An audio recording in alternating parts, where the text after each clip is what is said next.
शुक्लांबरधरं विष्णुं शशिवर्णं चतुर्भुजं प्रसन्नवदनं ध्यायेत् सर्वविघ्नोपशान्तये।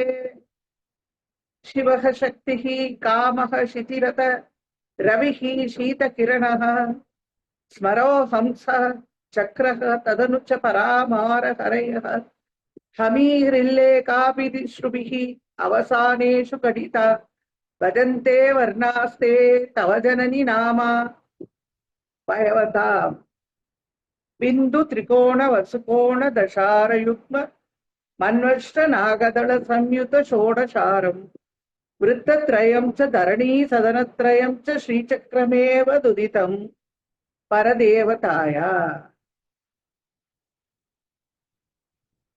अधिमधुर चापहस्ता अपरिमिता मोद बाण सौभाग्या अरुणा அதிசய கருணா அபிநவ குல சுந்தரி வந்தே. இப்போ பிரார்த்தனை ஸ்லோகமாக சொன்ன இந்த சௌந்தர்லகரி ஸ்தோத்திரம் அது ஸ்ரீ வித்யை சாரமான இந்த பஞ்சதசாட்சரியே ஆச்சாரியார் இதுல மறைமுகமாக உபதேசிச்சிருக்க. அது என்னன்னு பார்ப்போம். ஜனனி தாயே சிவகா, கா என்கிற அக்ஷரம், சக்தி ஏ என்கிற அக்ஷரம், காமஹா ஈ என்னும் வர்ணம், சிதிகி லா என்னும் வர்ணம், அதுக்கு பின்னாடி ரவிஹி ஹா என்னும் வர்ணம், சீத கிரணக சா என்னும் வர்ணம், ஸ்மரக கா என்னும் வர்ணம், ஹம்சக ஹா என்னும் அக்ஷரம், சக்ரஹ லா என்னும் வர்ணம், ததனுச்ச அதன் பிறகு பரா சா மார க ஹரயஹ லா என்கிற வர்ணம், அமீதே வர்ணாஹா இந்த எல்லா வர்ணங்களும் அவசானேஷு திஸ்ருபிஹி கிருல்லேகாபிகி 3 தடவை சொல்லக்கூடிய அந்த கிரீம் அப்படிங்கிற வர்ணத்துடன் கடிதாக சேர்க்கப்பட்டு உன்னுடைய நாமாவயவதாம் நாமாவின் அவயவமாகும் தன்மையை வதந்தே அடைகின்றன. அம்பாளுடைய பஞ்சதசாட்சரி மந்திரத்தோட வர்ணனை இது மிகவும் ரகசியமான மந்திரமானதா அந்த வர்ணங்களை நேர்முகமாக உரைக்காம மறைமுகமா சொல்லியிருக்க. லலிதா திருஷதியில ஒவ்வொரு அக்ஷரத்தையும் முதலெழுத்தா வச்சு 20 நாமாக்கள் செய்யப்பட்டிருக்கு. இப்போ இந்த ஸ்லோகத்துல ஒவ்வொரு ஒரு வார்த்தைக்கும் சிவகா அப்படிங்கிறது சிவன், கா அப்படிங்கிற அக்ஷரம் சக்தி, ஏ அப்படிங்கிற அக்ஷரம் காமகா ஈ என்கிற வர்ணம், ஷிதி லாங்கிற வர்ணம், கா ஏ இ லா கா ஏ இ லா கிரீம், கா ஏ இ லா கிரீம் இந்த வாக்பவ கூட்டம். சிவன், சக்தி, மன்மதன், ஷிதி அந்த 4 பேரும், அப்புறம் கிரீம் அப்படிங்கிற மந்திரம். இது வாக்பவ கூட்டம். அடுத்தது மத்திய கூட்டம். ரவிஹி சூரியன், சீத கிரணகா ச சந்திரன், ஸ்மரோ ஹம்சஹா பிரம்மன் ஹா ஹம்சம், சக்ரஹா சா விஷ்ணு, கா ஹா சா கா லா ஹா சா கா லா கிரீம் மத்திய கூட்டம். ஹாங்கிறது சூரியன், சாங்கிறது சந்திரன், காங்கிறது பிரம்மன், ஹாங்கிறது ஹம்சம், லாங்கிறது விஷ்ணு. இந்த மத்திய கூட்டத்தை இப்ப நம்ம பார்த்து முடிச்சுப்போம். அடுத்தது சக்தி கூட்டத்துக்கு போக போறோம். அதுல பரா சாங்கிறது பராபீஜம், மாறாங்கிறது க மன்மதனோட பீஜம், ஹரயஹா ஹரியினுடைய பீஜம் லா அப்படிங்கிறது, ச க ல ஹ்ரீம் இந்த 4 வர்ணங்களை இப்போ நம்ம சக்தி கூடத்துல பார்க்கணும். இந்த எல்லா வர்ணங்களும் கிரீமோட சேர்ந்து உன்னுடைய பஞ்சதசாட்சரி மந்திரமாக இருக்கிறது அப்படின்னு ஆச்சாரியார் சொல்றார்.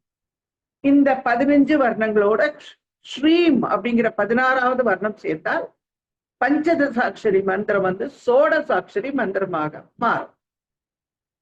இது ரொம்ப ரகசியமானது அப்படிங்கிறதுனால நமக்கு சொல்லாம ரகசியமா கொடுத்துருக்க. நம்ம அதுக்கு என்னென்ன அக்ஷரங்கள்னு தெரிஞ்சுட்டு தந்திர சாஸ்திரத்துல சொல்லப்பட்டிருக்கிறபடி இந்த அக்ஷரங்கள் எதை குறிக்கிறது, இந்த நாமாக்கள் எதை குறிக்கிறது, எந்த அக்ஷரங்கள்னு தெரிஞ்சுட்டு இப்போ நம்ம காயே ஈல வாக்பவ கூட்டம், ஹாசா கால காமராஜ கூட்டம், சகல சக்தி கூட்டம், இது 3 ஹ்ரீங்கிற வர்ணத்தை கடைசியில சேர்த்து 15 அக்ஷரங்கள் அடங்கிய இந்த பஞ்சதசாட்சரி மந்திரமாக நம்ம பார்க்கணும். முதல் கூட்டத்தை அக்னி கண்டம், 2வது கூட சூரிய கண்டம், 3வது கூட சந்திர கண்டம் சொல்றது உண்டு. ஒவ்வொரு கண்டத்துல வரும் ஹ்ரீங்கிற அக்ஷரம் சாதகம் தாண்ட வேண்டிய அந்த கிரந்திகள் அதை குறிக்கிறது. இதெல்லாம் நம்ம ஏற்கனவே பார்த்திருப்போம். இப்போ இந்த ஸ்லோகத்துல ஆச்சாரியர் ரொம்ப ரகசியமா இந்த பஞ்சதசாட்சரிய சொல்லியிருக்கார் அப்படிங்கிறத தெரிஞ்சுக்கணும். நம்ம தெரிஞ்சுக்கணும். அதாவது ஸ்ரீ வித்யோட சாரபூதமான பஞ்சதசாட்சரி மந்திரம் இதுல மறைமுகமாக உபதேசிக்கப்பட்டிருக்கிறது அப்படிங்கிறத நம்ம பார்க்கணும். இப்போ நம்ம சக்தி கூட்டம் பாகவத கூட்டம் முடிச்சிட்டோம், மத்திய கூட்டம் முடிச்சிட்டோம். இப்போ கடைசி கூட்டமான சக்தி கூட்டத்துக்கு வந்தோம்.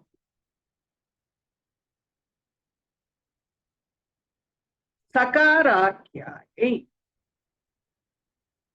பஞ்சதசாட்சரி மந்திரத்தினுடைய 12வது எழுத்து அந்த சகாரம் அப்படிங்கிறது.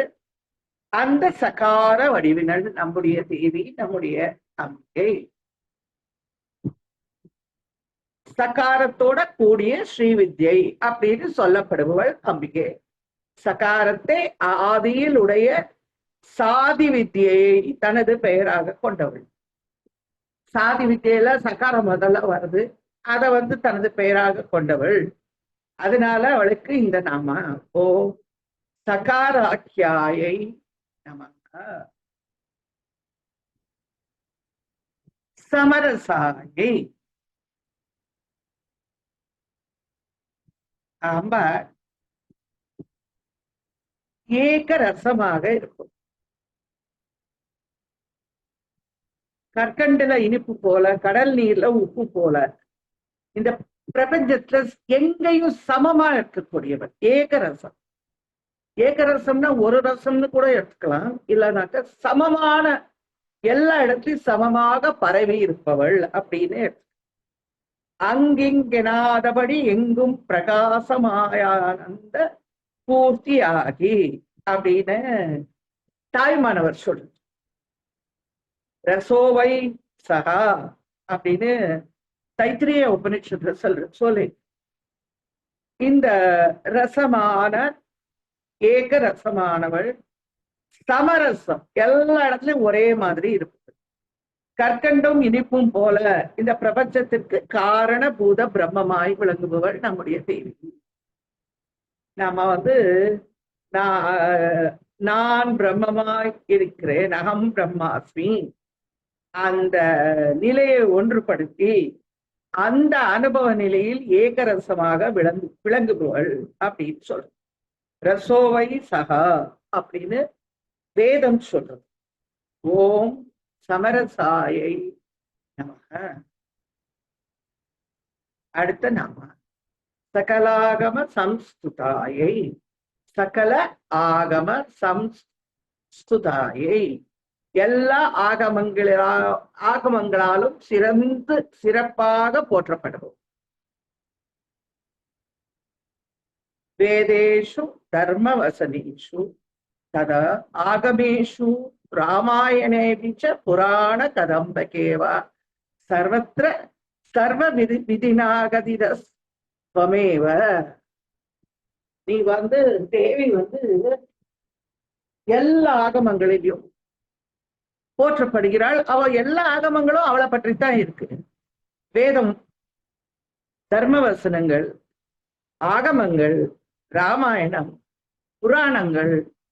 எல்லாம் அவளுடைய புகழை போற்றுபவையாகத்தான் இருக்கிறது அப்படின்னு ஹரிச்சரணாஷ்டகம் அப்படிங்கிறது சொல்லு. தத்து சமன்வயா அப்படின்னு சொல்லு. தத்து சமன்வயா, எல்லா ஆகமங்களும் அவளை புகழ்ந்து சர்வோப உப நித நிஷதுஷ்டான ஒரு நாம லலிதா சர்வ உபனிஷத் உத்புஷ்டாயை அப்படின்னு. உத்தமமானவள் உபனிஷத்துக்கள், பரபிரம்மத்தை பற்றி கூறுவது உபனிஷத்துக்கள்.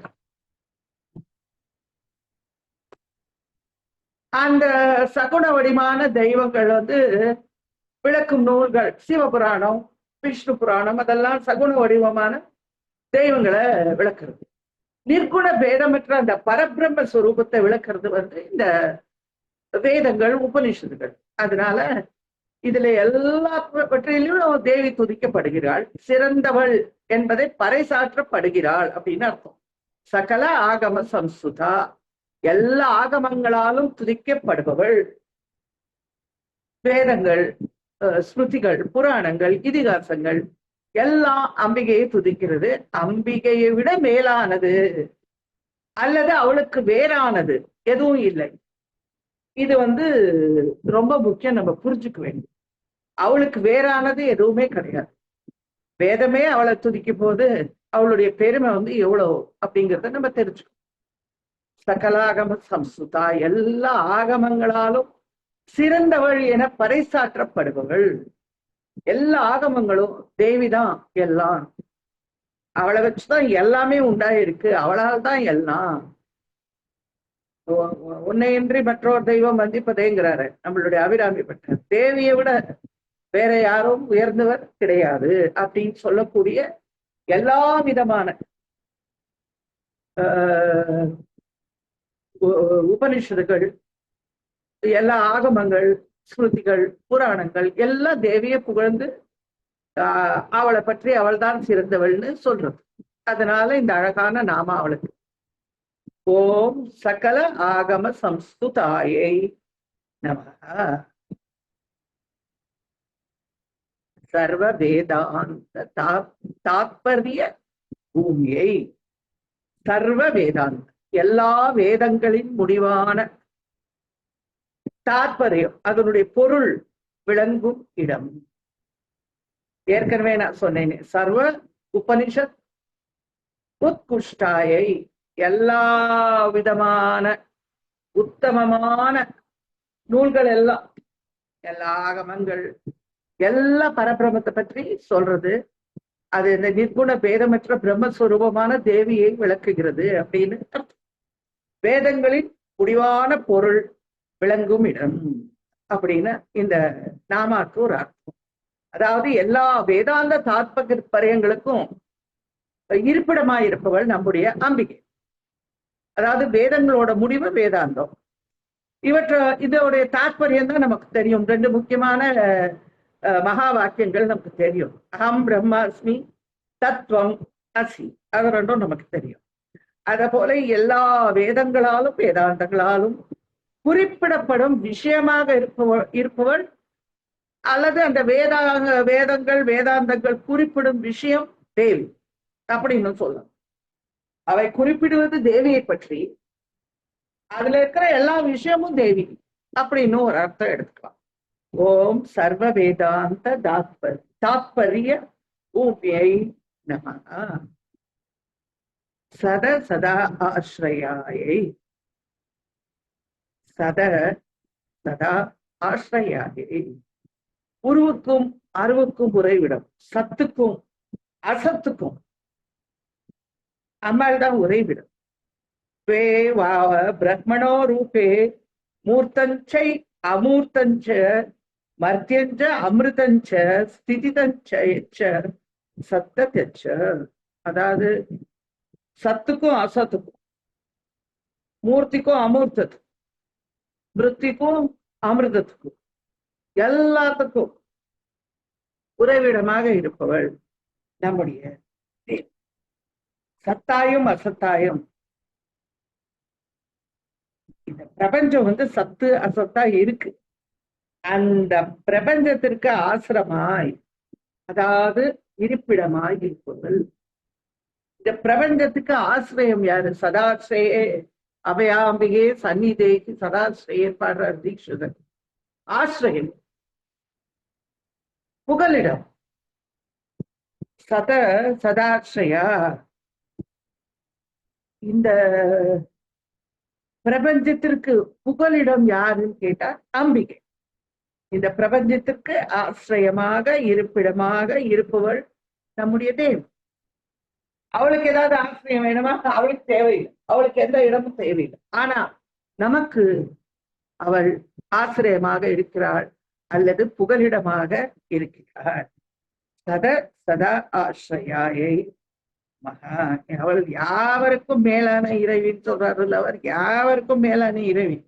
அவ நம்மளுக்கு எல்லாம் கொடுக்குறா, எல்லாம் செய்யறா. அம்பிகை வந்து நம்மளுக்கு எல்லாம் பண்ற.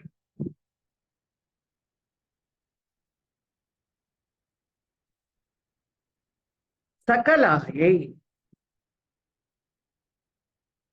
சகலாயை அதாவது கலைகளுடன் கூடியவள். சதுஷஷ்டி கலாமைன்னு சொல்லியிருக்கு லலிதா. 64 கலைகளுக்கும் அம்பிகை தான் தேவி. அவள் தன் வடிவமாக இந்த கலைகளை தன் வடிவமாக கொண்டவள். கலைகளாக இருப்பவள் கலாத்மிகா. கலைகளுடைய ஆத்மாவாக இருப்பவள் கலாத்மிகா. அக்னி, சூரியன், சந்திரன், எல்லாத்துக்கும் கலைகள் இருக்கு. சந்திர மண்டலத்துக்கு, சூரிய மண்டலத்துக்கு, அக்னி மண்டலத்துக்கு எல்லாத்துக்கும் கலைகள் இருக்கு. அக்னிக்கு 10 கலை, சூரியனுக்கு 12 கலை. இந்த 12 கலை உங்களுக்கு தெரியும். லலிதா சகஸ்ரநாமத்தினுடைய பூர்வ பாகத்துல முதல் கலை, அப்புறம் 100 நாமாக்கு ஒரு கலையாக 10 கலைகள், அப்புறம் உத்தர பாகத்துக்கு ஒரு கலைன்னு 12 கலைகள். அந்த பெயர்களும் நான் சொல்லியிருக்கேன் நம்ம லலிதா சகஸ்ரநாமத்துல, அதை பார்த்தோம். அப்புறம் சந்திர மண்டலத்துக்கு 16 கலைகள் இருக்கு. இதற்கு அதுக்கு அப்புறம் வந்து ருத்ர, அந்த தேஜோமய மண்டலம் இது. அப்புறம் பிரம்ம மண்டலம், பிரம்மா, விஷ்ணு, சிவன், ருத்ரன், சதாசிவன், அவளுக்கு கலைகள் இருக்கு. அந்த கலைகளுக்கெல்லாம் நாயகி வந்து நம்முடைய அம்பிகை. எல்லாத்துக்கும் கலாநாதா அவள். கலைகளுக்கு நாயகி. ஜாகிரத, சொப்ன, சுஷுப்தி, துரிய நிலை எல்லாத்துலயும் கலை இருக்கு. அதனால இந்த கலையெல்லாம் அம்பாள் தான், அவளுக்கு தான் சொந்தம். அவ வந்து இந்த கலைகள் எல்லாம், எல்லா கலைகளையும் கூடியவள். கலைகள் எங்க இருக்குன்னா அவகிட்ட இருக்கு, அவ்வளவுதான். கலைகளுக்கு தலைவி, சந்திர மண்டலமாயும் சந்திரனாகவும் இருப்பவள் அப்படியும் சொல்லிக்கலாம். கலைங்கிறது வந்து சந்திரன் கிட்ட தானே இருக்கு. சந்திரனோட கலைகள் தான் விசேஷமா சொல்லப்பட்டிருக்கு. அதனால சந்திர மண்டலமாகவும் இருக்கா அம்பாள், சந்திரனாகவும் இருக்காள், அவனுடைய கலைகளாகவும் இருக்காள். சந்திரனை தன்னுடைய தலையில தரிச்சு கொண்டு அம்பாள் 64 கலைகளோட கூடியவள், சந்திர கலையோட கூடியவள், எல்லாமாகவும் இருப்பவள் அப்படின்னு அர்த்தம். ஓம் சகலாயை நம.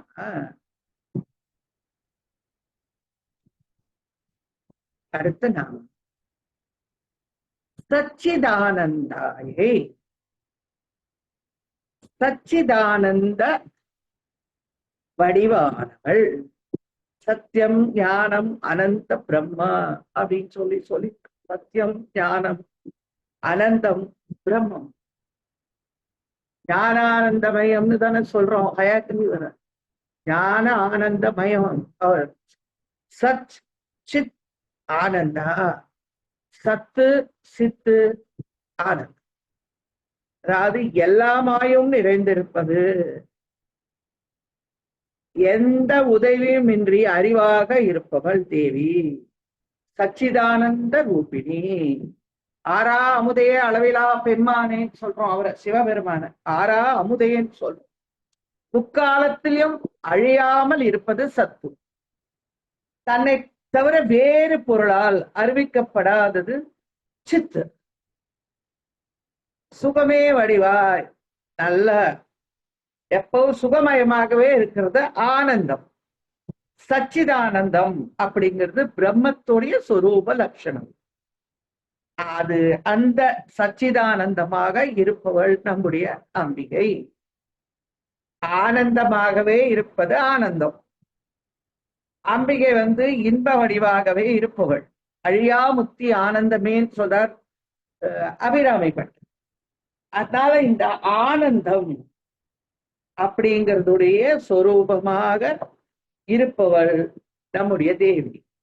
ஆனந்தமாய் ஆனந்தோ பிரம்ம இதி வெஜனா சொல்லியிருக்கேன் நான் உங்களுக்கு ஏற்கனவே.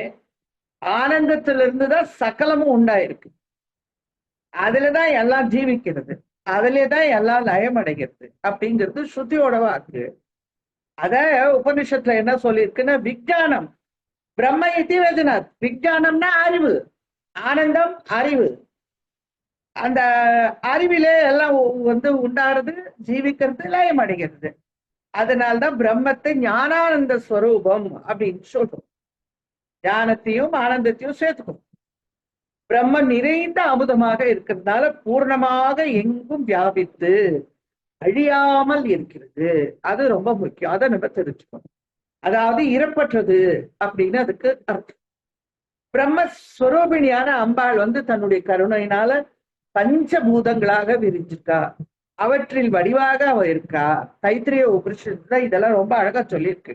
ஆத்மனக ஆகாசம் சம்பூத ஆகாஷாத் வாயு வாயுவோர் அக்னி அக்னோர் ஆபக அப்தியக பிருத்வி. அதாவது பிரம்மத்தில இருந்து ஆகாசம், ஆகாசத்திலிருந்து வாயு, வாயுல இருந்து அக்னி, அக்னியில இருந்து அப்பு, அப்புல இருந்து பிருத்வி. இந்த பஞ்சபூதங்களையும் தன்னுடைய சரீரமாக உடையவள். பஞ்சபூதங்களை தன்னிடத்துல சூஷ்ம நிலையில வச்சிருக்கிற மூல பிரகிருதி நம்முடைய அந்த அம்பிகை. இந்த ஆனந்தம் அப்படிங்கிறது அது அளவற்றது. அந்த ஆனந்த அமுதத்தை பொழிபவள். கடல் அமுதே கரும்பே அப்படிலாம் சொல்லி மணிவாசக பெருமான் சொல்லுவார். அதனால அந்த 7வது சக்கரத்துல நம்முடைய சகசிராரத்துல அம்பாள் அமுதத்தை அப்படியே பொழிஞ்சுட்டு. அதனால இந்த ஆனந்தம் நம்மோட ஆனந்தம் எல்லாம் நிலையற்றது. ஏன்னா நமக்கு விருப்பு வெறுப்பு எல்லாம் இருக்கு. ஒண்ணு சந்தோஷம், ஒண்ணு வருத்தம். ஆனா அம்பாளுக்கு அப்படி கிடையாது. அவள் விருப்பு வெறுப்பு இல்லாதவள். அதனால நிறை அமுதம். அம்பாள் நிறை அமுதம், சச்சித் ஆனந்தம். ஆரா அமுதே அப்படின்னு சொல்றமே, அந்த கடல் அமுதே, ஆரா அமுதே, அலையிலா பெம்மானே அப்படின்னு சொல்லக்கூடிய அந்த அமுதம் நம்முடைய அம்பிகை. அதனால அவளுக்கு இந்த சத்து சித்து ஆனந்த ஸ்வரூபமாய் இருப்பவள். சத்துங்கிறது என்னைக்குமே அழியாதது. சித்துங்கிறது வேறு பொருளால் அறிவிக்கப்படாதது. ஆனந்தம்ங்கிறது எல்லா ஆனந்தம்னா ஆனந்தம், ஆனந்தமாகவே இருப்பது ஆனந்தம். அந்த சச்சிதானந்த ரூபிணியாக, அது லலிதா சகஸ்ரநாமத்தினுடைய ஒரு நாமா. சச்சிதானந்த ரூபிணியாக இருப்பது நம்முடைய அம்பிகை. ஓம் சச்சிதானந்தாயை நமஹ.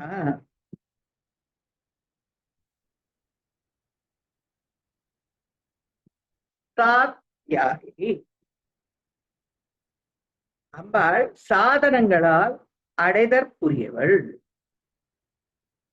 சாத்தியம்னு சொல்றோம்ல, அடைவதற்கு சாத்தியமானவள், அடைவதற்குரியவள். அம்பாளை பக்தியோட, பக்தி மூலமாகவும் அவளை நம்ம அடையலாம். உபாசனை மூலமா உபாசனை பண்ணி அவளை பூஜை பண்ணி அப்படியும் அவளை அடையலாம். இல்ல அவளை தியானம், ஜபம், தபம் அது பண்ணியும் அவளை அடையலாம். ஞானத்தின் மூலமாகவும் அடையலாம். அப்படியே உள்ளுக்குள்ள நமக்குள்ளே நம்ம போய் நமக்குள்ள இருக்கிற அந்த அம்பிகையை நம்ம பார்க்க, அது ரொம்ப பெரிய விஷயம். அதுவும் செய்யலாம். அப்படியே அம்பாள் நமக்கு காட்சி கொடுக்குறான். பக்தினால அவளை கூப்பிடுறார், அவ நிக்கிறான், நம்ம கிட்ட நிக்கிறான். அப்புறம் உபாசனை பண்றோம், அதுலயும் நம்ம கிட்ட நிக்கிறான். அதுக்கப்புறம் ஞானத்தாலையும் அவளை அடைய முடியும். அவளை நமக்குள்ளேயே ஞானத்தினால அவளை நம்மளால பார்க்க முடியும். அடைவதற்கு உரியவள் அப்படின்னு சொல்றது, அடைவதற்கு எளியவள்னு கூட சொல்லணும். அம்பாள் வந்து ரொம்ப சுலபமா அவ நம்ம கிட்ட வந்து விட்டான். நான் நிறைய தடவை உங்களுக்கு சொல்லியிருக்கேன். அனோரணியனா மகத்தோ மகியனா, அணுவிற்கும் அணுவானவள். எது உலகத்துல பெருசா இருக்கோ அதை விட பெரிதானவள். அப்பேற்பட்ட அந்த அம்பிகையை வந்து நம்ம வந்து அடைவது சாத்தியம். நம்மால் அவளை அடைய முடியும். நம்மிடம் அவள் வருவாள், அவள் நமக்கு அருள் புரிவாள், அவள் நமக்கு அவளுடைய கடாட்சத்தை நமக்கு தருவாள், அவளுடைய கருணையை நமக்கு தருவாள் அப்படிங்கிறது இந்த நாமாக்கள். உன்னையன்றி மற்றொரு தெய்வம் வந்திப்பதே பணியேன் ஒருவரை நீ பத்மபாதம் பணிந்த பின்னே அப்படின்னு சொல்றாரு அபிராமி பட்டர். அப்பேற்பட்ட அந்த அம்பிகை நம்மளோட பக்தியாலேயோ, ஒரு அவளுக்கு ஒரு புஷ்பத்தை போட்டா கூட சந்தோஷம், ஒரு குங்குமத்தால அர்ச்சனை பண்ணாலும் சந்தோஷம், ஒரு பாட்டு பாடினா கூட அவளுக்கு சந்தோஷம். என்ன நம்ம செய்யறோமோ, கலைகள் எல்லாம் அவதானே ராணி, கலைகளுக்கு அவள் ராணி. அதனால நம்ம பாடினாலும் சந்தோஷம். நம்ம ஏற்கனவே பார்த்தோம், போலாட்டம் போட்டா சந்தோஷம், தேவமாதர்கள் நடனம் ஆடினா அதுலயும் அம்பாளுக்கு சந்தோஷம், அவளுக்கு எல்லாமே சந்தோஷம்.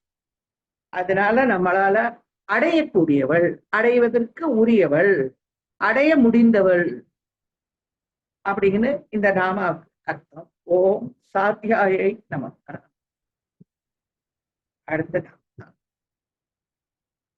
சத்கதிதாயினி, நல்ல கதியை அளிப்போம்.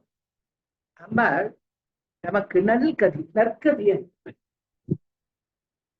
நம்ம அவளை வேண்டிட்ட போதும், அம்மா தாயே நல்ல கதியை கொடுன்னதான் நம்ம கேட்கணும். அது எப்படி கொடுக்குறா அப்படின்னு சொன்னாக்க, நம்முடைய அஜானத்தை நீக்கி ஞானத்தின் மூலமாக நமக்கு மோட்சத்தை அடைய செய்யும். சச்சிதானந்த ரூபிணின்னு பார்த்தோம் இல்ல, சச்சித் ஆனந்தான்னு நம்முடைய அஜானத்தை நீக்கி ஞானத்தை கொடுக்கும். அதன் மூலமாக நம்மளுக்கு மோட்சத்தை, போகத்தையும் கொடுக்கிறார், மோட்சத்தையும் கொடுக்கிறார். எல்லா லலிதாம்பிகை தான் எல்லாருக்கும், எல்லா ஜீவன்களுக்கும் அவரவர் செய்த புண்ணியத்துக்கும் பக்திக்கும் ஞானத்துக்கும் தக்கபடி அவரவர்களுக்கு என்ன கிடைக்க வேண்டுமோ அதெல்லாம் கொடுக்கணும். வந்து சத் சத் சத்தாகிய பிரம்மம் அதை அடையும்படியான கதி, மார்க்கத்தை, வழியை தாயினி கொடுப்பவள், காட்டுபவள், அந்த வழியை வகுத்து வைத்திருப்பவள். லலிதா சகஸ்ரநாமத்துல கூட சத்கதி பிரதா அப்படின்னு ஒரு நாம இருக்கு. அந்த நல்ல வழியை நமக்கு காட்டக்கூடியவள் அம்பிகை. நமக்கு அவ நல்ல வழி காட்டுறா. நம்மள நல்ல வழியில காட்டுறானாக்க, வழி காட்டுறது மட்டும் இல்ல, நல்ல வழியில நம்மள கூட்டின்னு போறா. இது சரியில்லை, இந்த வழியில வான்னு சொல்லி நம்மள அழைச்சின்னு போ. சத்கதி, நல்ல அம்பாளை நம்ம தியானம் பண்ண ஆரம்பிச்சிட்டாலே நம்ம சத்கதிக்கு தான் போகும். நம்ம தவறான இடத்துக்கு போக மாட்டோம். அவள் வச்சிருக்கக்கூடிய அந்த நல்ல வழியில தான் நம்ம செல்வோம். அந்த நல்ல வழியை நமக்கு தருபவள், அல்லது நமக்காக அந்த வழியை அம்பாள் தான் வந்து அந்த வழியை வகுத்து வச்சிருக்கா. அந்த வழியை நமக்கு கொடுப்போம். ரொம்ப அழகான ஒரு நாம. ஓம் சத்கதி தாயினியை நம. அடுத்த நாம சனகாதி முனித்யேகாயை. சனகாதி முனிவர்களால் தியானம் செய்ய பெற்றவள். சனகாதி முனிவர்கள் அம்பிகையை அவர்களும் துதித்திருக்கிறார்கள். எத்தனையோ பேர் அம்பிகைய துதி பண்ணியிருக்கா, எத்தனையோ பேர் அவளை பத்தி பாடியிருக்கா, அவளை வந்து உபாசனை பண்ணியிருக்கா. அதுல இந்த சனகாதி முனிவர்கள் ரொம்ப முக்கியமானவர்கள். சனகாதி சமாராத்தியான்னு சொல்லி லலிதா சகஸ்ரநாமத்திலேயே ஒரு நாம, லலிதா சகஸ்ரநாமத்துல இப்படி ஒரு நாம ஒண்ணு நான் சொல்லி கொடுத்துருக்கேன், உங்களுக்கும் தெரியும். சனக்கர் முதலான முனிவர்களால் தியானிக்கப்படுபவள். அதாவது தட்சிணாமூர்த்தியோட ஒருவையில தேவியிடம் உபதேசம் பெற்றவர்கள் இந்த சனகாதி முனிவர்கள். அவர்கள் வந்து பிரம்மாவோட மானச புத்திரர்கள். இந்த சனகர், சனந்தனர், சனாதனர், சனத்குமாரர், இவ வந்து பிரம்மாவுடைய மானச புத்திரர்கள். மனநசீலோ முனிரி, எப்பவும் மனசுல வந்து கடவுளையே நினைச்சுட்டு இருக்கிறவா அவ. இவள் வந்து அந்த முனிவர்களால் எப்பவுமே தியானிக்கப்படுபவள். இந்த சனக சனந்தர், சனத்குமாரர், அப்புறம் சுகர், வசிஷ்டர், இவா எல்லாமே தேவி வழிபாட்டுக்காக ஒரு ஆகமம் அவ பண்ணியிருக்கா. அதுக்கு பேரு சுபாகம பஞ்சகம்னு பேர். இவா எல்லாருமே தேவி உபாசகர்கள், தேவியோட மிகுந்த பிரியம் கொண்டவர்கள். இந்த சனத்குமாரர்கள் இவா வந்து சுபாகம பஞ்சகம் அப்படின்னு சொல்லிட்டு ஒரு ஆகமம் ஒன்ன பண்ணி தேவி வழிபாட்டிற்கான ஆகமத்தை உண்டாக்கி கொடுத்துருக்கா, நமக்கு பண்ணி கொடுத்துருக்கா இந்த சனகாதி முனிவர்கள். அப்பேற்பட்ட அந்த முனிவர்களால் சனகாதி சம ஆராத்யா அப்படிங்கிறது லலிதா சகஸ்ரநாமம். இங்க சனகாதி முனித்யா அப்படின்னு சொல்லி சனகர் முதலான முனிவர்களால் தியானிக்கப்படுங்கள். அவ வந்து தட்சிணாமூர்த்தி உருவத்துல அம்பாள் கிட்ட உபதேசம் வாங்கிட்டு இருக்கான் இந்த சனகாதி. அது அவளுடைய விசேஷம், ஒரு அவளை பத்தின ஒரு விசேஷம். அந்த சனகாதி முனிவர்களால் அம்பிகை தியானிக்கப்படுங்கள், அவர்களால் பூஜிக்கப்படுங்கள். ஓம் சனகாதி முனி தேயாயை நம.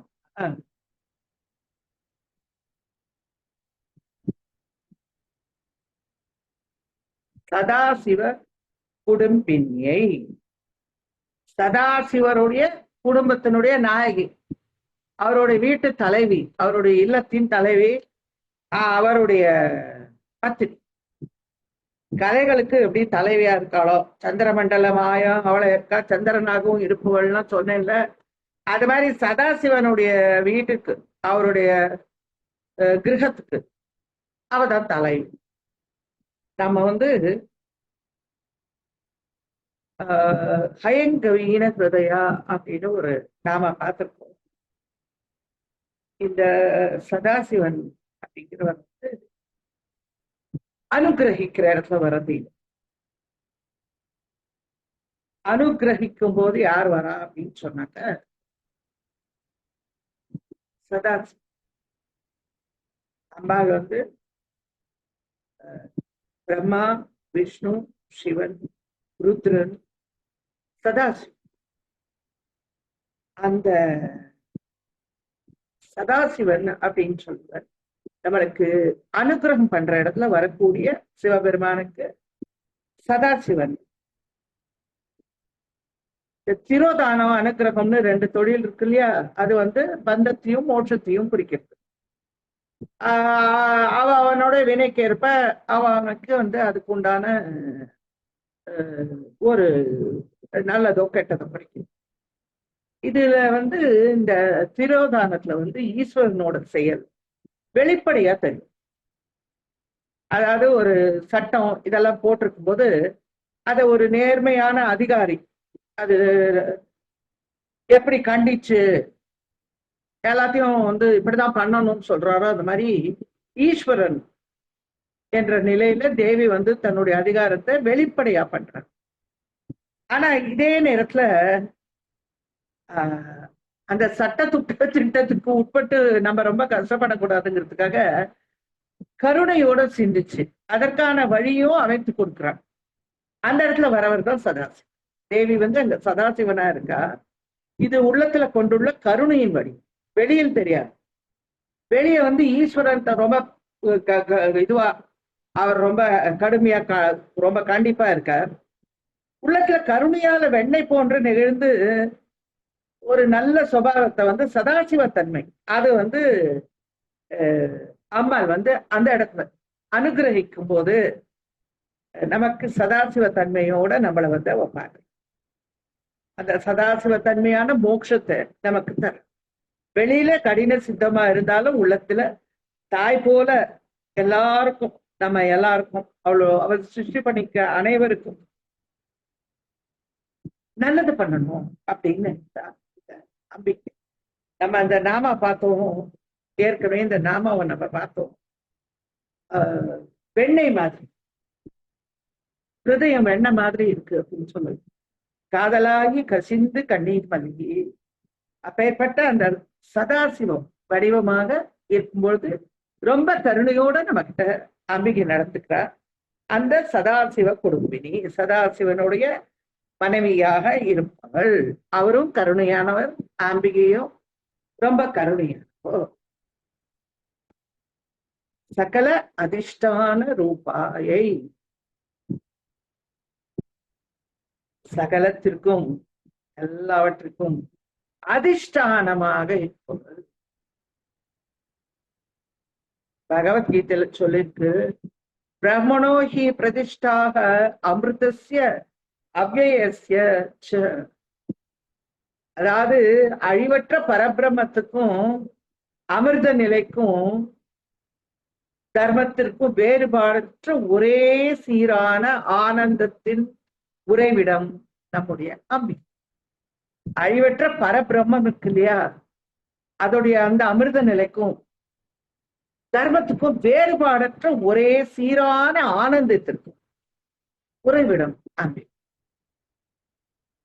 அமிர்த நிலை, தர்மம், ஆனந்தம் எல்லாத்துக்கும் அதிஷ்டானமாய் இருப்பவள் நம்முடைய அம்பிகை. சகலத்திற்கும் அதிஷ்டான வடிவமாய், இருப்பிடமாய், ஆதாரமாக இருப்பவள் அப்படின்னு சொல்ல. எல்லாத்துக்கும் அம்பிகை ஆதாரம். அவளுக்கு ஆதாரம் இருக்கா? இல்ல, அவளுக்கு ஆதாரம் எல்லாம் கிடையாது. அவ எல்லாத்துக்கும் ஆதாரம். அம்பிகை எல்லாத்துக்கும் ஆதாரம். அவ நிராதாரம். அவளுக்கு பிரபஞ்சத்திலிருந்து வெளிப்பட்டவள். இந்த மாறுதலுக்கு உட்பட்ட பிரபஞ்சத்திற்குள்ள இல்லாம மாறுதலுக்கு உட்படாத தேவி கிட்ட இந்த பிரபஞ்சத்தன்மை எதுவுமே கிடையாது. அவ மாறுபாடற்றவள். அவள் மாறுதல் அற்றவள். அவ மாறுதலுக்கு உட்படாதவள். ஆனா சார்பற்றவள். அவளுக்கு சார்பு கிடையாது. அவளுக்கு ஆசிரியம் எதுவும் கிடையாது. உலகம் எல்லாம் அவளை சார்ந்து இருக்கு. நிராசிரியா. சொன்ன சதாஸ்ரீயா அபயாம்பிகன்னு நம்ம அவள் ஆசிரியமா கேட்கிறோம். ஆனா அவ சார்பற்ற. அவள் எதையும் சார்ந்தவள். அவளை எதையும் சார்ந்த என்றும் அறிவா இருப்பாள். அது ரொம்ப முக்கியம். என்றும் அறிவு, அதுதான் அவகிட்ட இருக்கக்கூடியது, அறிவு. அவ எந்த பந்தமும் அவளுக்கு கிடையாது. பந்தத்துல இருந்து விடுபட்டு மாறுதல், எந்த மாறுதலும் அவளுக்கு கிடையாது. அவளுக்கு அதனால எந்த ஆதாரமும் தேவையில்லை. அவகிட்ட குணங்கள் இல்லை, அவளுக்கு ரூபம் இல்லை, அவளுக்கு எந்த பந்தமும் எதுவுமே இல்லை. அதனால அவ அவளுக்கு எந்த ஆசிரியமும் தேவை. ஆனா நமக்கு தேவை ஏதாவது ஒரு ஆசிரியம், எதையாவது நம்ம சார்ந்து இருக்கணும் அப்படிங்கிறது நமக்கு தேவை. அதனால அம்பாள் நமக்கு சகல அதிஷ்டான ரூபமாக, எல்லாவற்றிற்கும் இருப்பிடமாக, ஆதாரமாக இருக்கிறாள். நம்ம அவளை சார்ந்து இருக்கலாம். அவள் நமக்கு புகலிடம். ஓம் சகல அதிஷ்டான ரூபாயை நமக. அடுத்த நாமம்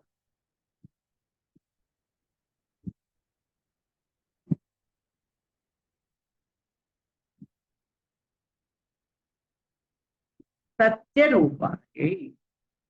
சத்தியமே வடிவானவள், உண்மையே வடிவானவள். நம்முடைய ஈங்கோய்மலையில இருக்கிற அம்பாஜி மாதா எப்பவும் சொல்வா. அந்த மாதாஜி எப்பவும் என்ன சொல்வான்னா, சத்தியமே கடவுள் லலிதாம்பா, கடவுளே சத்தியம் லலிதாம்பா, உண்மையே கடவுள் லலிதாம்பா, கடவுளே உண்மை லலிதாம்பா அப்படின்னு சொல்லிட்டு அந்த மாதாஜி சொல்வா. அங்க ஒரு பெரிய மாதாஜி இருந்தா, இப்ப அந்த மாதாஜி இல்லை. அந்த மாதாஜி அடிக்கடி இதை சொல்லும். அதாவது நிலையான உருவமுடையவள், நிலையான தோற்றம் உள்ளவள். அவள் சத்தியமான ரூபத்தை உடையவள். எல்லாமே அவகிட்ட சத்தியம். ரூபம் அடிவம் எல்லாம் அவளுக்கு இல்லை. இருந்தாலும் நம்ம என்ன சொல்றோம், அவளுடைய தோற்றம் சத்தியமானது. அழிவு தோற்றம்னா அழிவு இருக்கும் அப்படின்னு சொல்றோம்ல. அழிவு ஒரு தோற்றம் எப்படி முக்காலும் நிலைத்து இருக்கும், அது எப்படி சத்தியமா இருக்கும்? தேவி எப்பவும் இருக்கா. அவ வந்து நம்ம கண்ணில் படும்போதுதான் அவ இருக்கான்னு கிடையாது. அவ எப்பவும் இருக்கா, இருந்துட்டு இருக்கா. அவ வந்து முக்காலும் நிலைத்த தோற்றம் உள்ளவள். அவள் வந்து இப்போ ராமனை வந்து ராவணனை அழிச்சுட்டு ராமன் வந்து சரையுள்ள போயிட்டார் அப்படின்னு சொல்லுவோம். அப்ப ராமன் இப்போ இல்லையா? தோற்றம் இல்லையா? இப்போ இருக்காரு. நம்ம பார்த்திருக்கோம். ராமதாசர், பக்தர் ராமதாசருக்காக அந்த தானிஷா கிட்ட போய் பேசியிருக்கார். நம்முடைய இதுல வந்து அந்த கலெக்டர் அந்த ராமர் வந்து உங்க ஏரியை காப்பானான்னு கேட்டவனு, ஏரி காத்த ராமர் அவனுக்கு தரிசனம் கொடுத்துருக்காரு. ஏரி அவர் காக்குறத அவன் பாக்குறான், கண்ணால அந்த கலெக்டர் துறை பாக்குறான். அவரால் ராமனை பார்க்க முடியுது. அப்ப ராமன் இன்னைக்கும் இருக்காரா? இருக்கிறார். தியாகராஜ சுவாமிக்கு தரிசனம் கொடுத்துருக்காரு ராமர். அதனால இந்த அம்மாள் பட்டருக்காக வந்து அப்படியே காதுல இருக்க தாடகத்தை தூக்கி வானத்துல வீசி எரிஞ்சாள். பட்டர் பாக்குறாரு, அவளை தரிசனம் பண்றாரு. அப்ப அம்பாள் இருக்கான்னு தானே அர்த்தம். சத்தியமானவள், அதனால அவ எப்பவும் இருக்கா. அவ மறைஞ்சு போனா தானே மறுபடியும் வரத்துக்கு. அவளுடைய எந்த அவள் வந்து தார்காலிகம் இல்லை, அவள் எக்காலத்தையும் உள்ளவள். அதனால அவள் சத்தியமானவள். தேவி சத்தியமான பரா அம்பிகை, பராம்பிகை, மேலான தெய்வம், சத்தியமான மேலான தெய்வம். சத்திய ரூபாயை, சத்தியமே வடிவானவள். ஓம் சத்திய ரூபாயை நமக. சமாக்கிருத்தியை, சமமான வடிவுடையவள். அதாவது எல்லாரையும் சமமாக நடத்துபவள். எல்லாருக்கும் அவ சமம். யாருக்கு வந்து ஒருத்தருக்கு கூட ஒருத்தர் குறைச்சல் அப்படி எல்லாம் கிடையாது. அம்மா இல்லையாவோ பிரம்ம கீட ஜனனி, அந்த பிரம்மத்துல இருந்து அந்த கீழே புழு வரைக்கும் எல்லாருக்கும் சமமாக நடத்துபவள் அப்படின்னு வச்சுக்கோ.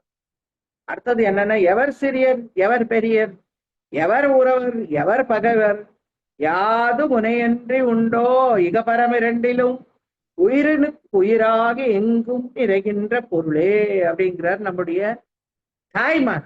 எவ்வளவு அழகா சொல்லியிருக்கு, எவ்வளவு அழகா.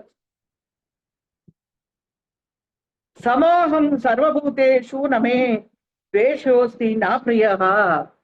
பிரியமானவன் யாரு, பிரியம் இல்லாதவன் யாரு, வேண்டியவன் யாரு, வேண்டாதவன் யாரு, ஆதவன் ஊர் யாரவன் பெயர், யார் உற்றார் யார் அயலார், ஏதாவது இருக்கா? அம்பிகைக்கு இதெல்லாம் இருக்கா? எதுவும் கிடையாது. சிவனுக்கு சமமான வடிவுடையவள் அப்படின்னும் இந்த நாமாக்கு ஒரு அர்த்தம். உயர்வு தாழ்வு இல்லாத ஒரு வடிவத்தை உடைய அப்படியும் ஒரு அர்த்தம் எடுக்கலாம். சாமரஸ்யம் அப்படின்னா எல்லாவற்றிலும் ஏற்ற தாழ்வற்ற நிலைப்பாடு. எதுலையுமே ஏற்ற தாழ்வு கிடையாது அம்பிகைக்கு. அவளுடைய ரூபத்திலையும் ஏற்றத்தாழ்வு கிடையாது, நம்மளை நடத்துற விதத்திலையும் ஏற்றத்தாழ்வு கிடையாது. அது வந்து அவளுடைய இயல்பான இயற்கை நிலை, அவளுடைய இயல்பான நிலை. அவ வந்து எல்லா சரீரங்களிலும் வசிக்கிறதுனால எல்லா சரீரத்திலும் சமமான உருவத்தை உடையவள். இன்னொன்னு என்னன்னா, தருணியவோ என்றும் மாறுபாடில்லாத எவ்வனத்தோடு கூடிய உருவத்தை உடையவள். அவ கர்மங்களுக்கு சாட்சியா இருக்கு. அதனால நம்ம செய்யக்கூடிய எல்லா நம்ம காரியங்களுக்கும் அவ பார்த்துட்டு இருக்கா. அதுல அவளுக்கு அதுல சம்மந்தம் கிடையாது, அவள சாட்சி தான் அவ பார்த்துட்டு இருக்கா. ஆனா அதுக்கு தகுந்தபடி எந்த பட்சபாதமும் இல்லாமல் சமமான பலனை நமக்கு தருபவள் அப்படின்னும் எடுத்து சமக சர்வேஷு பூதேஷு அப்படின்னு வேதம் சொல்லி. இந்த இந்த நாமாக்கு இன்னொரு அர்த்தம் என்ன, சமம். யாருடைய சமம் அப்படின்னாக்க, சமம் அப்படின்னாலே சமயா அப்படின்னாலே ஒழுங்குபடுறது, ஒழுங்குபாடான வாழ்க்கை முறைன்னு அர்த்தம். அந்த சேஷ சேஷிய பாவம் சுவாமிக்கும் அம்பாளுக்கும் இருக்கக்கூடியது. அவ ரெண்டு பேரும் எப்படி இருக்கா அப்படின்னு சொன்னாக்க, அவளுக்கு இருப்பிடத்துல ஒற்றுமை இருக்கு, அதிஷ்டான சாமியம். பெயர் ஒற்றுமை இருக்கு, நாம சாமியம். நிற ஒற்றுமை இருக்கு, ரூப சாமியம். தொழில் ஒற்றுமை இருக்கு, அனுஷ்டான சாமியம். செயல் ஒற்றுமை இருக்கு, அவஸ்தான சாமியம். இந்த 5 ஒற்றுமைகளும் இருக்கு, சமமா இருக்கு. அவளுக்கு சமையானே ஒரு பேர் இருக்கு, அம்பாள். விசுத்தி சக்கரத்துல அவளுக்கு சிவன் சிவான்னு பேரு. ஸ்பட்டிக நிறம் உலகை படைப்பதற்காக ஆகாயத்தை தோற்றுவிக்கிறது. தொழில் இருட்டை விளக்குவது அப்படிங்கிற. அநாகதத்துல ஹம்சன் ஹம்சின்னு பேர்.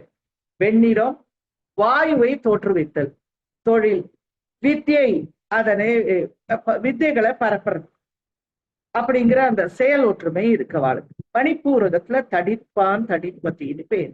மின்னல் நிறம் தடில்லேகா சனரசின்னு சொல்றோம்ல, மின்னல் மாதிரி. அம்பாள் மின்னாயிரம் ஒருமை வடிவாய்ன்னு சொல்றாரு அபிராமி பட்டர். அம்பாள் அப்படி ஒரு மின்னல் மாதிரி வந்துட்டு போறான் எல்லா இடத்துலயுமே. ஏன்னா ஆயிரம் மின்னல்களா அவ வந்தா நம்மளால பார்க்க முடியாது அவள். அதனால ஒரு நொடி சிர சௌதாமினி க்ஷண சௌதாமினின்னு பேரு. ஒரு க்ஷணம் அப்படி மின்னல் மாதிரி வந்துட்டு போயிடுறான். அந்த அவளுடைய அந்த வெளிச்சத்தையே அந்த பிரகாசத்தையே நம்மளால பார்க்க முடியும். மணிப்பூரகத்துல தடித்வான் தடிப்பதுங்கிற பெயர். மின்னல் நிறம் ஜலத்தை படைப்பது தொழில், தாபத்தை குறைப்பது செயல். சுவாதிஷ்டானத்துல மகான் மகதின்னு பேரு. நெருப்பு நிறம் நெருப்பை படைத்தல் தொழில், உலகை எரிப்பது செயல். மூலாதாரத்துல சமையான பேரு. சிவப்பு நிறம் இந்த பரந்த உலகத்துக்கு தாயும் தந்தையுமாக இருப்பதுதான் அவளோட தொழில். நடனம் செயல்.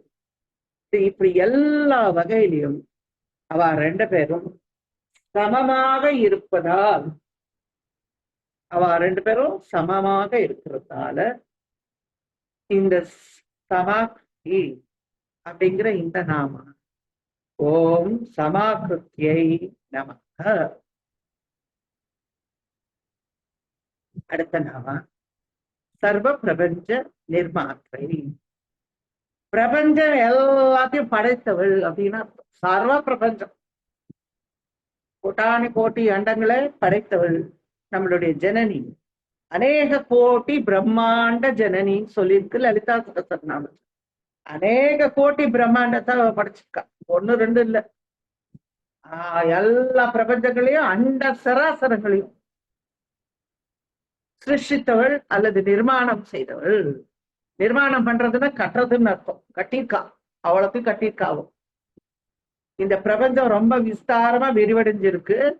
இது நிர்மாணம் செய்பவள் நம்முடைய அம்பிகை. நிர்மாணம்னா தோற்றுவித்தல். இந்த பிரபஞ்சங்கள் அனைத்தையும் தோற்றுவித்து நம்முடைய தாயார், நம்முடைய ஜனனி, நம்முடைய அம்பிகை. ஓம் சர்வ பிரபஞ்ச நிர்மாத்ரை நமஹ. அடுத்த நாம் சமான அதிக வர்ஜிதானே. ஒப்பு உயர்வற்றவள். ஒப்பு உயர்வற்றவள். அவளுக்கு யாரும் ஊமை சொல்ல முடியாது. அவளுக்கு மேலானவா யாருமே கிடையாது. தனக்கு சமமும் யாரும் கிடையாது, தனக்கு உயர்ந்தவரும் யாரும் கிடையாதவள். அம்புக கௌரவப்படுவதற்கு சமான வஸ்து ஏதாவது இருக்கான்னு பார்த்தோம்னா இல்ல. அவளை விட உயர்ந்த பொருள் ஏதாவது இருக்கா? இல்ல, அதுவும் இல்லை. ஏகம் ஏவ அத்விதீயம் அப்படின்னு வேதம் சொல்லும். நம்மளுடைய பகவத்கீதையில என்ன சொல்றது? தஸ்ய பிரதிமாஸ்தி யஸ்ய நாம மகத்யசா. தஸ்ய பிரதிமா, உன்ன மாதிரி இன்னொருத்தர் கிடையாது. உன்னுடைய அந்த பிரம்மாண்டமான அந்த ஆக்கிருதி, அந்த உருவம் இருக்கா? இல்ல. உன்னுடைய புகழ் இருக்கா? அதுவும் இப்ப யாரோட ஒப்புக்கிறது, யாரோட யாருக்கு மேலானதுன்னு சொல்றது? ஒருத்தரும் உனக்கு மேலானவர்கள் இல்லை, ஒருத்தரும் உனக்கு சமமானவர்களும் இல்லை தாயே. அப்படிங்கிறது தான் இந்த அருமையான இந்த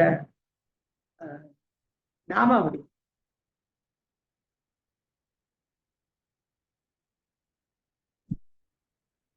விஸ்வரூப தரிசனத்துல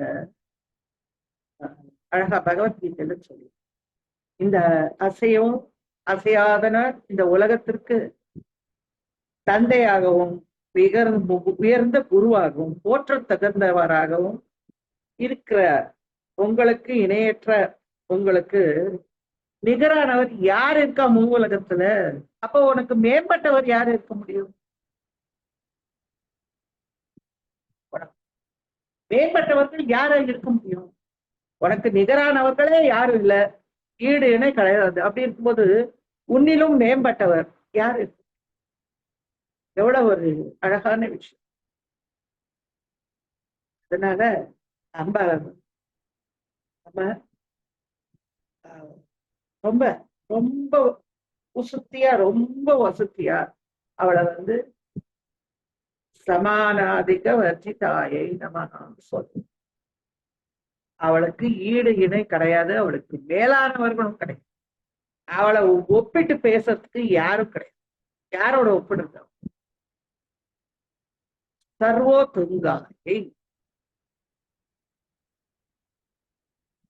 எல்லாவற்றிலும் உயர்ந்தவள், உயர்ந்தவள் எல்லாம்.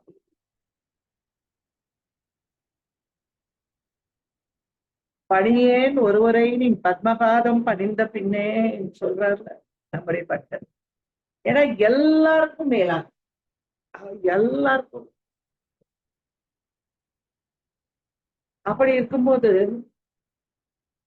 மறுபடியும் அவளை யாருக்கு சமமா சொல்ல முடியும்? அவரோட உயர்ந்தவர் யாருன்னு காட்ட. அதனால அம்பிகைய அவ தனி, தானே தலைவி என நின்ற தற்பரைன்னு சொல்றாரு திருமூலர். அவதான் எல்லாம், தானே தலைவி என்ற நின்ற தற்பரை.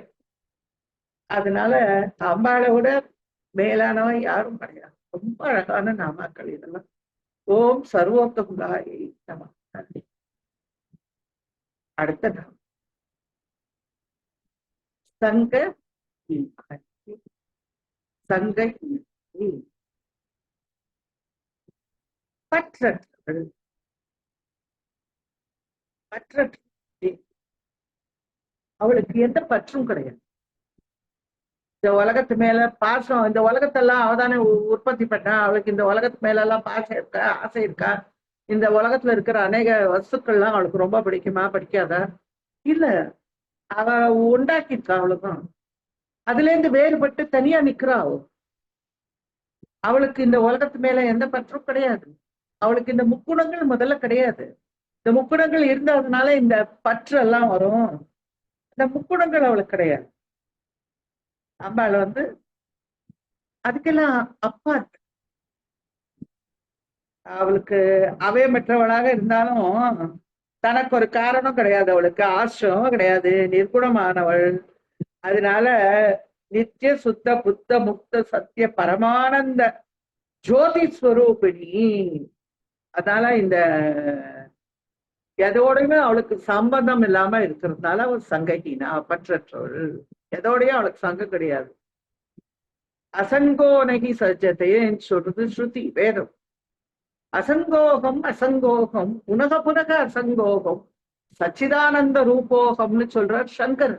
அசங்கோகம் அசங்கோகம், பற்றற்று இருக்கிறேன், பற்றற்று இருக்கிறேன். புனக புனக அசங்கோகம், மீண்டும் மீண்டும் பற்றற்று இருக்கிறேன். சச்சிதானந்த ரூபோகம். அந்த சச்சித் ஆனந்த ரூபம் வரணும்னாக்க அந்த பற்றற்ற நிலை வரணும். அந்த பற்றற்ற நிலை இருக்கிற தேவியை நாம் வணங்கினால் அந்த பற்றற்ற நிலை நமக்கும் கிடைக்கும் அப்படிங்கிற அருமையான விஷயத்தை இந்த நாமா நமக்கு சொல்லும். யதா சர்வகதம் சோக்ஷம் யாத் ஆகாசம் நோ பலிப்பியதே சர்வத்ராவஸ்தி நோ தே நேகே தோ தே ஹே தத ஆத்மா நோ பலிக்கியதே. ஆகாசம் வந்து எல்லா இடத்துலயும் நிறைஞ்சிருக்கு. அது ரொம்ப நுண்ணியமா இருக்கிறதுனால அதுல எதுவும் ஒட்டுறது இல்லை.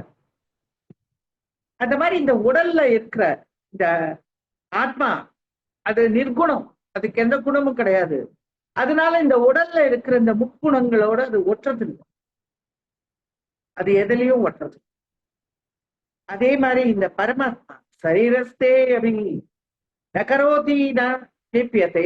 இந்த பரமாத்மா நம்ம உள்ளுக்குள்ளேயே இருந்தாலும், அம்பாள் நமக்குள்ளேயே இருந்தாலும் ஒன்னும் செய்யறதில்ல, அவ எதுலையும் ஒட்டுறதும் பற்றற்று இருக்கிறது. அதுதான் உள்ளுக்குள்ளே இருக்கா, நமக்குள்ளே இருக்கா, ஆனா அவ ஒன்னும் செய்யறது. அதனால அருமையான இந்த நாமம் அம்பாளுக்கு பற்றற்றது. சகுணாயி, சகுணாயி முக்குணங்களுடன் கூடியவள். உடமை மம மாயாதுரத்யா சத்வம் ரஜஸ் தமைதி குணாக பிரகிருதி சம்பவாக. இந்த 3 குணங்களும் பிரகிருதியில இருக்குதான் செய்யும். அது ஒண்ணும் பண்ண முடியாது, அது அம்பாளுடைய மாயை. இது அது ஜீவாத்மாவை என்ன பண்றதுன்னா இந்த உடல்ல கட்டி போடு. ஜீவாத்மாவை இந்த உடல்ல வந்து இந்த முக்குணங்களும் கட்டி போடு. அப்போ நம்ம வந்து என்ன செய்யணும் அப்படின்னு சொல்லிட்டு இந்த முக்குணங்களுக்கு, இந்த உலகத்துக்கு அப்பாற்பட்ட இந்த முக்குணங்களை, இந்த மாயைய கடைபிடிக்கிறது ரொம்ப கஷ்டம். அதனால மாமேவ ஏ பிரவர்த்தந்தே மாயாமேதாம் தரந்தித்தே. யாரு அம்பிகையை புகழாக கொள்கிறார்களோ, ஆசிரியமாக கொள்கிறார்களோ, அவர்கள் இந்த உலகையிலிருந்து கரையேறுவார்கள். அவர்கள் இந்த மாயையிலிருந்து விடுபடுவார்கள். இந்த குணங்கள் கட்டி போடுறது இல்லையா நம்மள இந்த உலகத்தோட, அதை விடுவிச்சுண்டு நம்ம வந்து சுதந்திரமாக ஆகலாம். யாரு அம்பாளுடைய ஆசிரியத்தை அவள்கிட்ட புகலிடம் தேடுகிறார்களோ, அவருடைய சரணாரவிந்தத்துல யார் வந்து சரணாகதி பண்றாளோ அவளுக்கு இந்த குணங்களிலிருந்து விடுதலை கிடைக்கும். குணங்களோடு கூடியவள் சகுணா. மும்மூர்த்திகளின் சத்வ ரஜஸ் தமோ குணங்களோடு கூடி. ஓம் சகுணாயை நமக.